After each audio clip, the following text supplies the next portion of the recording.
Request lagu favoritmu di fitur live chat Audio Plus, aplikasi RCTI Plus. Baik, alhamdulillah tetap asik sampai sekarang. Nih ngurus sampai kurus. Mas, tapi di Magetan tuh memang bisnis kuliner itu memang terjun sendiri semua dari produksi sampai. Iya, saya jalan karena kan dari awal pas sengaja pulang nemenin ibu itu daripada ngerepotin ibu saat ibu sakit, ya biar tetap ada pemasukan. Ya awalnya sih pengen bikin kopi shop, ternyata sangat menjamur di sana. Terus disaranin teman-teman udah kulineran aja, akhirnya nyari kuliner apa sih yang belum ada di Magetan itu. Ketemunya nasi tempong itu. Saat itu belum ada nasi tempong di Magetan. Di Magetan. Iya. Nah, tapi pertama dari Jakarta hijrah ke sana, pasti kan ada apa ya nggak semua gitu ya Mas ya, Iya. sama anak-anak di sini. Gimana Iya. sih Mas prosesnya sampai detik ini akhirnya bisa nyaman di sana Mas? Iya, kalau secara nyaman anak-anak, istri juga nyaman. Kalau yang ngajakin ke sana justru istri duluan malah, jadi kan lebih banyak dukungan, lebih tersupport gitu. Jadi nggak terlalu susah gitu loh untuk pindah dari sini ke sana. Mengadaptasi juga nggak terlalu susah. Mungkin cuma ya anak-anak kadang-kadang kangen mall atau pengen nonton itu kita harus pindah kota. Maksudnya kita ke Madiun karena di Magetan nggak ada. Oke, nah tapi usaha Mas Isa di sana gimana Mas sejauh ini dari awal terbentuknya sampai detik ini seperti apa sih Mas progresnya gitu Mas? Progresnya alhamdulillah mulai kita kerjakan sendiri berdua dibantu satu temen. Ya awalnya ya mungkin orang cuma penasaran ini warung saya gitu. Emang sengaja dari awal ya saya juga nggak pakai nama saya Warung Sabaje. Cuma emang saya bikin warung gitu aja. Yang dari orang penasaran akhirnya sampai ya udah jadi langganan tuh banyak. Hampir yang ada yang setiap hari datang tuh ada gitu. Dan alhamdulillah sekarang udah punya 4 karyawan. Dari yang cuma saya berdua, 1 terus sekarang 4. Oke, Mas, tapi menjadi seorang pebisnis ya, entrepreneur itu kan gak gampang. Iya. Apa sih Mas tipsnya sampai akhirnya bisa punya sampai sana karyawan alhamdulillah ya Masya Allah. Iya. Nah, itu kan gak gampang. Gimana sih Mas belajar dari mana? Apa menjalani aja seperti apa? Kalau pembelajaran ya tanya-tanya temennya kayak teman-teman chef itu si Abdi itu sering ngasih tahu juga. Kebetulan saya juga punya temen bengkel mekanik saya dulu zaman saya main motor tua itu suka masak. Nah, dia jago masak walaupun otodidak itu menurut saya di lidah saya cocok dan itu ternyata saya padukan untuk masakan cocok ke orang lain juga. Oke, nah Mas tapi kegiatan Mas dari syuting sekarang bagi setir jadi pengusaha ya entrepreneur kuliner itu gimana tuh prosesnya tuh kan juga nggak segampang itu ya tapi Iya. menjalannya seperti apa sih Mas? Menjalannya lebih santai, waktunya yang ngatur saya sendiri.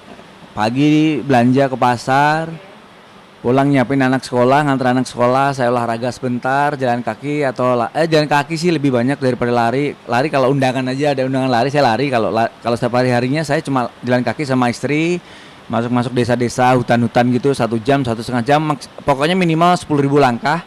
Baru kembali ke pasar kota yang sekiranya nggak ada bahan-bahan di pasar di desa tadi, baru buka warung, bersih-bersih warung, siapin warung, buka, nunggu anak-anak yang bantu dateng, pulang jemput anak sekolah, nganter ngaji, pulang ngasih makan ingon tuh kayak apa tuh wedhus, bebek ya segala macam. Kayak gitu aja kegiatannya udah santai gitu. Iya. Tapi berarti ada plus minusnya ya Mas. Ya. Gimana kalau kita jalannya dengan ya ikhlas gitu, sebenarnya ada enaknya juga sebenarnya Mas. Iya. Ya kayak semua yang ngatur kita sendiri jadinya. Kalau kita masih di film kan di calling harus jam segini dateng, pulangnya belum tentu, besok udah di calling lagi. Kalau ini kan ya walaupun udah ada waktu yang sama tapi kan kita sendiri yang nolak mau santai apa enggak, mau habis ini mau sarapan dulu apa enggak, kan kita yang tahu yang ngatur gitu. Tapi sejauh ini tawaran-tawaran syuting Sebenarnya masih ada. gimana nih Mas? Sebenarnya masih ada. Pilih apa gimana Mas? Bukan milih-milih Kak, dibilang milih-milih ya, karena kan saya masih nemenin bapak saya. Karena ditinggal ibu itu bapak sendiri. Kalau secara kesehatan sih bapak sehat, cuma pendengaran aja agak sedikit harus kita ngomong agak sedikit ngegas. Iya, dibilang anak sekarang ngegas, jadi harus agak kenceng. Sehat sih bapak.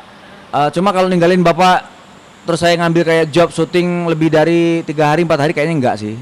Ya, ya ini kenapa saya ambil tadi ada beberapa acara TV itu karena saya sedang di Jakarta, sedang menghadiri kemarin ada musibah apa? Ya papa meninggal itu. Terus kalau liburan gini anak sekolah, kalau saya balik ke rumah ke Jakarta sini kan gantian kakak saya pulang ke rumah. Ya, jadi anak-anaknya liburan di rumah kakeknya, jadi nemenin, jadi aman gitu. Makanya kan jadi kemarin sempet liburan ke Lombok itu. Mas, punten agak Ya. sedikit ke bawah dikit ya. Oke. Nah, oke. Mas, Mas Ya. Nah itu kan ada cerita sendiri juga ya Mas, sampai pada akhirnya Mas Isa dan keluarga bisa ke Jakarta walaupun sempat kesulitan Ya. mendapatkan tiket. Iya. Bundanya duluan, Ya. lalu Mas Isa karena kebaikan hati Raffi Ya. itu bisa sampai ke Jakarta. Seperti apa Mas? Ceritanya Mas sedikit dong Mas. Ya sebenarnya kita liburan di Lombok itu rencananya 2 minggu. Itu baru seminggu berjalan dan paginya itu mau ngasih surprise anak saya yang kedua namanya Bob, itu ulang tahun. Jadi 6:30 itu saya bangunin, saya gendong, udah disiapin sama istri saya kue di pinggir kolam gitu. Mau tiup lilin di situ, udah tiup lilin, kita nyanyikan ulang tahun, terus kita sarapan bareng, sarapan mie kan, karena kan ulang tahun. Kita biasa makan mie kalau ulang tahun, katanya kan buat panjang umur. Selesai sarapan, 2 teman saya tuh udah balik ke bandara karena mereka cuma 3 hari liburannya, tinggal saya sama saya keluarga sama satu lagi teman saya. Setengah jam dari itu dapat telepon dari Jakarta, kakaknya mengabarkan bahwa bapaknya udah nggak ada itu. Ya udah kalang kabut, minta tolong temen 2 rombongan tadi udah di bandara, yang satu rombongan udah naik pesawat, yang satu rombongan nyari sana kemarin nggak ada. Dia dikasih tahu orang bandara lebih baik langsung datang ke sini Goso untuk nyari tiket Goso. Iya, saya ke sana juga bareng istri. Udah sejauh itu sambil nyari secara online. Yang Goso itu istri saya antrian ketiga, sama-sama 3 orang itu ya mengalami hal serupa, ada keluarganya yang meninggal. Nah, akhirnya 2 orang itu nggak tahu kenapa mengundurkan diri, jadi istri saya bisa berangkat saat itu. Dan istri saya tepat ya bukan kita nggak bisa ngomongin tepat waktu sih, maksudnya alhamdulillah masih bisa diberi kesempatan untuk melihat bapaknya, ya nemenin sampai di ambulan, nganter ke kuburan ya. Sedangkan saya nggak dapat tiket satu pun, nggak dapat tiket, apapun kelasnya nggak ada saat itu. Senin pun nggak bisa, adanya Selasa. Jadi ya, istri ngasih tahu udah nggak apa-apa, yang penting aku udah ketemu papa, kamu di situ aja jaga anak-anak gitu. Nah, kenapa sampai bisa kejadian sama Raffi? Jadi itu kan papa meninggal itu kan Minggu pagi ya. Sabtu malam itu istri saya ngasih tahu, ada Raffi sama rombongannya lagi makan di restoran ini gitu. Restoran ini tuh punya adik-adikan saya. Punya adik-adikan saya, ya sering nginep juga di situ. Terus saya sapa Raffi via DM malam itu, Vi lagi di Mandalika ya? Iya sah, lu di Mandalika juga? Iya, itu punya adik gua restorannya. Serius? Iya gitu. Oh iya, ketemu dong, aku bilang gitu. Ya udah besok abis motoran kita ketemuan yuk. Oke gitu, siap. Ya udah. Belum ada kabar duka, itu Minggu malam Minggu. Ya udah, Minggu pagi. Terus sampai yang saya bengong, istri saya berangkat, saya nggak dapat tiket tuh, saya ngabarin Raffi, Vi nggak jadi ketemuan, Vi. Kenapa? Kata dia gitu.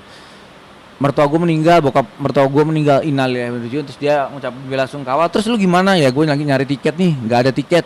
Oke, sebentar gue bantu, kata dia gitu. Saya inget banget tuh ngomongan dia, gue bantu. Telepon lagi. Udah gue teleponin kolega-kolega gue, orang-orang gue, ternyata emang penuh minggu ini. Bahkan Senin pun penuh, kata dia gitu. Iya, bahkan Senin pun penuh gitu. Tapi gini kalau lu mau nunggu sore bareng gue gimana? Lu berapa rombongan gitu? Enggak, Vigo cuma bawa anak-anak kok gitu. Ya udah, lu bareng gue aja. Naik jet nanti, tapi sore ya 5:30, kata dia gitu. Ya udah. Akhirnya saya tunggu itu 5:30 itu. Saya disuruh ke bandara duluan, jam 5 udah suruh sampai, 5:30 saya pesawatnya jalan itu. Oke, Mas Ita melihat kebaikan ya, maksudnya Mas Ita emang sedekat itu sama Raffi atau seperti apa sih? Iya enggak sih, ya beberapa kali pernah kerja bareng, ya project bareng, tapi enggak sedekat sepertemanan itu, enggak sih.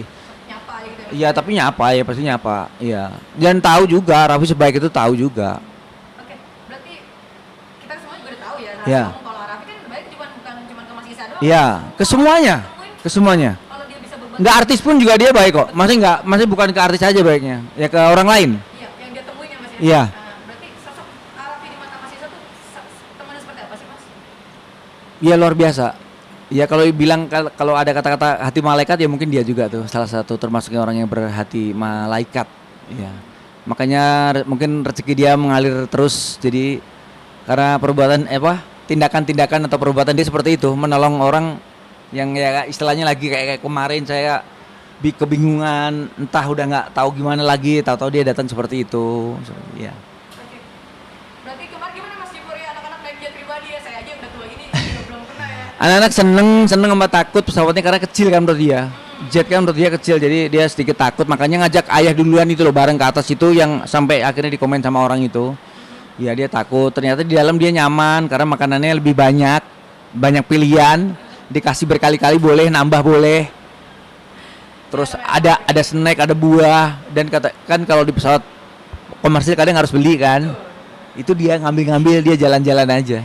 Iya namanya anak kadang-kadang Iya, polos ya, Mas. iya. Oke, berapa lama sih itu Mas naik jet dari Mandalika ke Jakarta gitu Mas? Aku nggak ngingetin sama sekali, aku udah kepikiran nanti ini ya selain ketakutan karena pertama kali naik pesawat jet menurut saya kecil ya. Kalau orang-orang kan sampai nyewa jet tuh, hanya mungkin sekedar foto atau apa. Ini kok saya naik, Masya Allah. terus kepikiran juga, ini istri gimana saat seperti itu nggak di samping dia gitu. Karena itu nggak ada sebulan kejadian ini saya nggak mendampingi istri saat-saat penting. Jadi istri saya ke Jakarta sebelum bapaknya masuk ke ICU itu istri saya ke Jakarta untuk ganti alat KB apa tuh namanya tuh IUD. Udah telah setahun. Oke. Harusnya itu cuma disuruh datang pas saat datang bulan terus diambil kan. Karena telat setahun itu nggak bisa diambil, jadi harus dioperasi total, dibius total segala macam, nggak ada saya di sampingnya. Tato saya ditelepon harus bikin surat keterangan bahwa anak apa ini istrinya bakal dibius, bakal dioperasi. Iya, gila, saya stres juga tuh di Magetan, nggak dampingin dia. Ya kayak kemarin, jadi di pesawat itu saya nggak mikir berapa lama nih sampainya, tahu-tahu sampai Halim saya nggak mikir, tahu-tahu ya kepikiran itu, sampai itu kok di saat gini istri gua sendiri gitu, harusnya pengennya saya yang istilahnya nurunin almarhum papa kala tuh saya ngajarin saya gitu ya gitu. Oke. Ngobrol apa aja sih Mas sama Raffi dan teman-teman Ari? Kalau enggak sih saya nggak mau ganggu privasi mereka, saya jaga anak-anak di belakang, cuma Raffi aja yang ke belakang. Sah gimana sih anak-anak aman makan udah Raffi, thank you Vi, saya bilang gitu. Oke, Mas sedikit tapi ada pemain netizen yang nakal ya kita sebutnya ya. Ya. Itu seperti apa Mas? Mas Isa menanggapinya sama istri mungkin ya. Komen-komen netizen yang ya mungkin kalau saya bilang lebih ke iri kali ya. Ada Iya. yang bilang mohon maaf, ada yang bilang nggak punya adab, Iya. ada juga yang bilang katanya Numpang tenar, iya. Padahal Mas Isa tadi bercerita sudah tenang juga hidupnya di Magetan kan? Iya. Maksudnya gimana Mas? Mereka tuh salah, saya tuh nggak numpang tenar, saya numpang jet. Iya. Enggak sih teman-teman. Pokoknya saya tuh udah nggak mau. Ya kalau dibilang numpang tenar ya silakan. Kalian mau bilang seperti apa juga silakan. Saya nggak bisa menahan atau menyuruh kalian untuk yang komen baik-baik. Nanti kan nggak bisa juga kan, terserah kalian juga. Tapi ya saya nggak seperti itu gitu. Kebetulan itu emang saya diajak Raffi, bareng jetnya Raffi dan ada teman-teman yang lain. Ada Gading, ada Aril, ada Mas Parto, ada Desta di situ. Ya emang mereka tenar, iya saya tahu. Tapi saya numpang jet gak numpang tenar gitu. Saya emang kebetulan emang diajak Raffi untuk biar cepat bisa menghadiri atau sampai di Jakarta karena almarhum papa mertua meninggal teman-teman, bukan untuk hadir itu. Nyempil atau kalian juga ada yang sempat bilang saya biar nyempil-nyempil artis-artis tengah biar masuk TV lagi. Ya, masih muat gak TV-nya? Enggak teman-teman, jadi gini aja sih saya emang sengaja sekarang udah hidup tenang di Magetan, anak-anak sekolah tenang di Magetan, saya punya usaha warung di sana.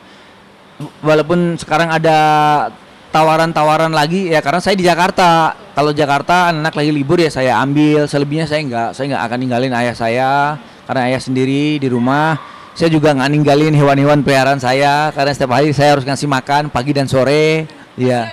Iya, seperti itu, teman-teman. Iya, jadi kok kepikirannya lebih jahat kalian ya? Kok lebih banyak kalian kepikirannya daripada saya? Macem-macem. Tapi momen kemarin liburan pergi Mandalika berapa hari sih Mas? Harusnya 2 minggu. Harusnya 2 minggu. 2 minggu. Alhamdulillah semua dapat. Bukan endorse ya, sponsor dari teman yang pernah saya ya kayak kalau saya kayak kalau Raffi nggak pernah istilahnya belum pernah memberi sesuatu yang baik ke Raffi, maksudnya enggak. Tapi Raffi berbeda. Tapi kalau yang teman-teman Lombok kemarin ya mungkin seperti itu halnya. Ada yang ngajakin ya karena mereka pernah ke Magetan, saya support. Ya, mereka gantian saya di kesana disupport sama mereka seperti itulah. Tapi Ya pertemanan. Mas, dalam hati kecil pengen nggak sih Mas kalau ada tawaran gitu stripping lagi di Jakarta? Oh enggak. Enggak. Kenapa Mas? Iya, karena lama stripping itu. Saya nggak bisa ninggalin warung saya lama-lama.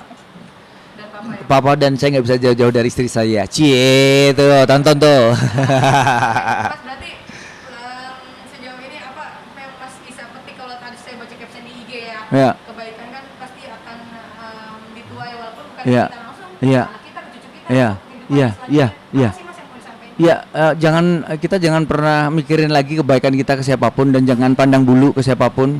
Lupakan kebaikan itu, ikhlasin. Ilmu ikhlas adalah kembali ke kita harus pikun. Iya, kita jangan ingetin lagi, oh, pernah baik nih sama dia nih. Terus gue berharap lagi, jadi itu belum ikhlas. Iya, jadi seperti itulah mungkin. Jadi saya nggak pernah saya selalu berbuat baik dan saya nggak pernah mengingat. Tahu ada orang lain seperti kayak Raffi tadi menolong itu, ya mungkin seperti itu jatuhnya. Ya, kayak gitu teman-teman. Oke, makasih ya Mas. Thank you. Hari apa Mas di sini Mas? Sampai hari Jumat. Karena anak Senin masuk. 14 Iya, ya 14 Senin. Jadi Sabtu Minggu biar bisa istirahat. Oke. Ya, karena mau ke PRJ dulu. Anak-anak minta ke sana katanya.